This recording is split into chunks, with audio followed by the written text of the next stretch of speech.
Congratulations, you're interested in purchasing a property and you're watching this video because you're wondering what the steps are, and I am going to explain them to you right now in this video.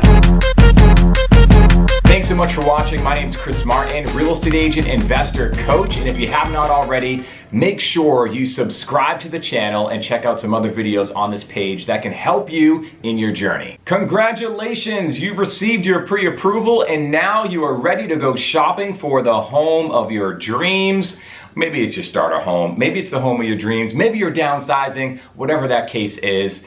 It's a great thing buying a house. It's a great thing. You've been pre-approved, and not everyone is pre-approved for the amount that you're pre-approved for. So again, congratulations. Feel good about yourself. Here's another tip. Don't feel like you have to go to the max. Whatever you're pre-approved for, that's the max. Don't feel like you have to go to your max. You want to make sure that you are comfortable with your monthly mortgage payment. I always say that's more important than the dollar amount on the pre-approval. The dollar amount on the pre-approval can read whatever it reads. It's just a number. Does it really matter?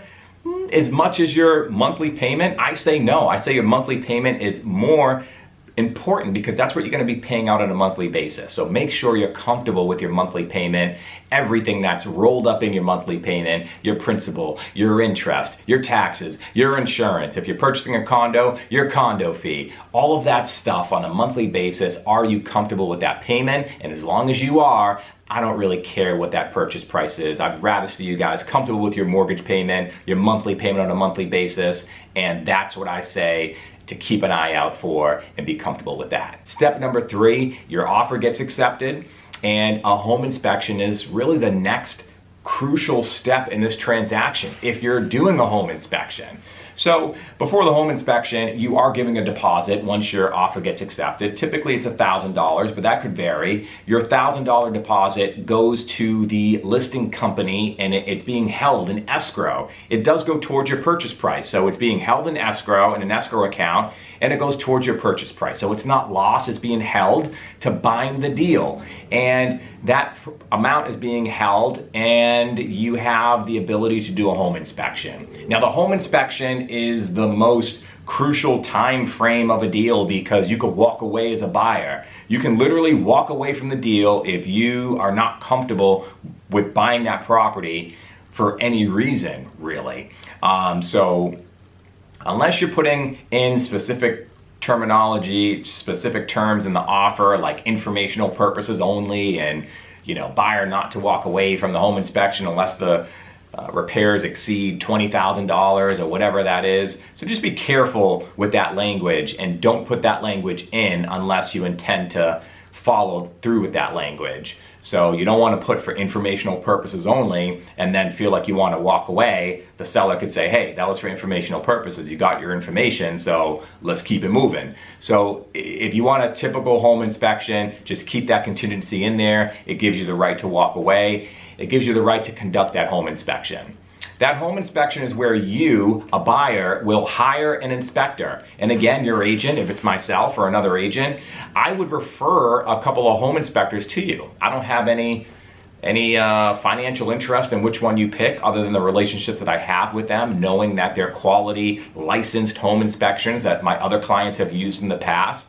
But you'll be provided a list of all of that. So you get provided a list. You don't have to choose from that list. You can for convenience purposes, or you can choose another licensed home inspector. You choose an inspector for a property and that price ranges. You pay for it. That's an expense that does come out of your pocket as a buyer. So you want to make sure that when you're putting an offer in and you're doing a home inspection, your intent is to move forward. You're not just doing home inspections for fun and saying, yeah, I'm just going to put an offer in a house, do a home inspection and back out. No, your intention is to purchase the property. So you're doing a home inspection and that can cost anywhere between $5,000 and $1,000. I know that's a wide range, but they vary and the prices have increased quite a bit. So depending on the square footage of your home, that depends on the price of the inspection, and they can last anywhere between 1 and 3 hours. So depending on the size of the home, depending on the inspector, are they super talkative? They're gonna go through that property from bottom to top, from the basement to the roof, from everything, all the systems and functions of that property, and they're gonna go through it and talk you through it. And I always think the value of a home inspection, if you are doing one, is during the home inspection. That's the value of a home inspection. The report itself is not the value, in my opinion. The report is just a formality. I think the value of the home inspection is being able to talk face to face with an inspector, walking you through all of the systems of the property. They're telling you, hey, this looks like this looks like that, you may want to change this down the line, this is how you do this. So they're giving you some knowledge of that house. That's the value. And again, you're assuming a lot of this stuff. There's going to be problems with every home, so just get that out of your head. I always tell my buyers, look, there's going to be problems with every house. We're really looking for the major issues that we didn't know. It's not appropriate to go into a property, at least in today's market, to go into a property, put an offer in, and then have a home inspection and say, the heating system's old, we'd like to renegotiate the price off the heating system. Well, we could tell that heating system was old and raggedy when we looked at it. We didn't need a home inspector to tell us it was old and raggedy. I would advise my clients to put an offer based on what we see, the heating system being old. There's missing shingles on the roof. We know that the roof needs repair. We know that the heating system needs repair. The inspection, in my opinion, is really to give us stuff we didn't know about the price. Is there anything structural that we didn't see? Is there any insect damage, any termites active? Is there any mold in the property? Things like this I feel are valid reasons to renegotiate or even walk away from a deal if these are things that you come up with. Talk to your agent. Make sure that you guys are on the same page. Make sure that they tell you sort of what to expect during a home inspection. I just kind of laid out some basics on what to expect. Time frame, what inspectors are going to talk about. Good inspectors are not going to be alarmists. They're not going to find something and be like, whoa, what's going on with this? They're really going to be talking from looking at you as a homeowner already and just giving you information about the property. What you do with that information is up to you. So you definitely don't want an agent that's going to push you to stay in a deal if things come up.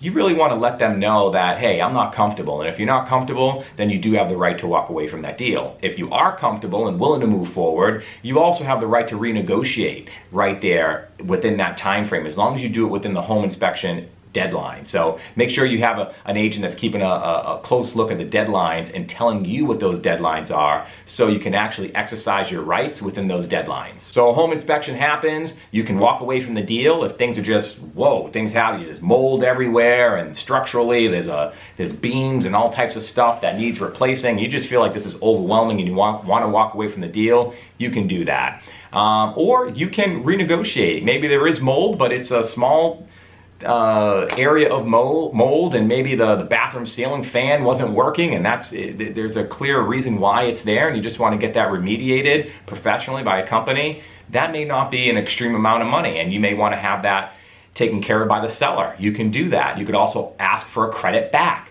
which means the seller will credit you a certain amount of money, whatever you feel comfortable with, and that money is less what you have to bring to the closing. So if you were going to be bringing $10,000 to the closing for closing costs, not your down payment, but closing costs associated with the loan, and you're asking for a $5,000 credit from the seller based off of your findings in the home inspection, now you just have to bring $5,000 to the closing table. And that extra $5,000 that you get to keep and actually use that for whatever it is, whatever type of repairs or renovations that you want to make in the property. And I'm actually going to encourage a credit back to you. That way you get to control, you get to dictate what happens to the property. Remember, the owner's selling it. If you can always ask them for them to do the repairs, but think about that. You're asking for them to do the repairs. They're about to get rid of this property. Do you think they're going to make these repairs in the same fashion that you would make the repairs?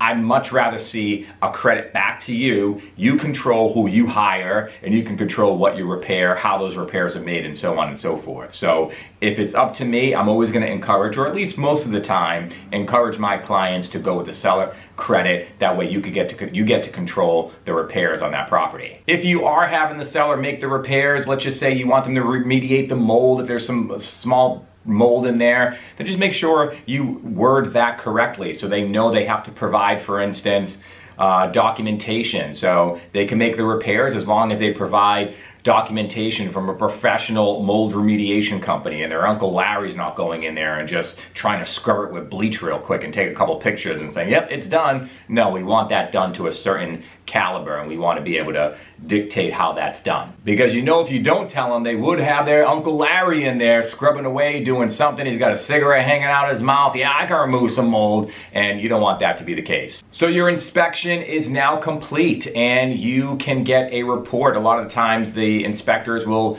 distribute the report to you, and you have a full report of everything that happened during that inspection. All of the boxes will be checked, and priorities and things of concern, and all that would be listed in the report.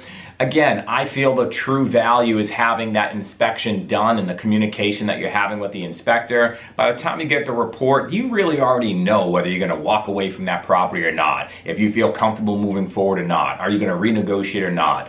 The report is really a formality, right? It's the formal report, so you can have it on record and kind of have that to present if needed in terms of negotiations. But you really should know because you're there during that process of a home inspection. So hopefully you're okay moving forward in the property. You've done your renegotiations, or you're satisfied to move along as is. And depending on the market, you might know this going in, where a seller is going to say, hey, we'll accept your offer, but if you're doing a home inspection, then we really don't want to be negotiating after the home inspection. Well, again, that's up to the buyer where they feel comfortable moving forward. Assuming you do, then your next step is step 4, which we'll talk about in the next video. So if you're watching this and you haven't already subscribed, make sure you take a look at the other videos on this channel, and I'll catch you guys in the next one.